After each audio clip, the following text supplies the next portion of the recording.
नमस्कार दोस्त।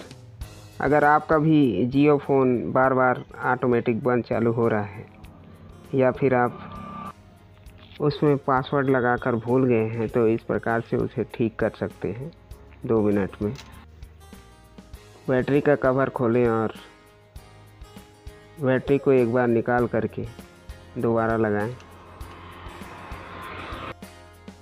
आगे की प्रक्रिया के लिए इस वीडियो को ध्यान से देखें और पूरा करें।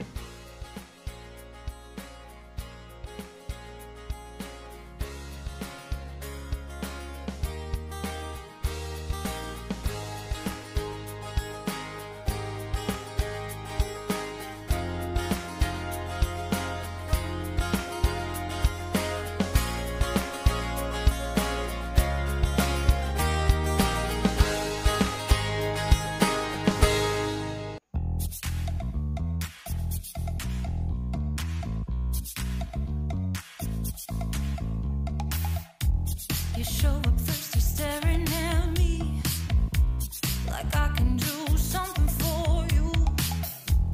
You lick your lips, you think you're slick. You stalk like I'm a piece of meat. You're trying out and showing off, so flashy, don't do jack for me. You're such a troll, out of control. I wish I could just hit delete. Why you gotta ruin this for us? Spoil the fun, just be done.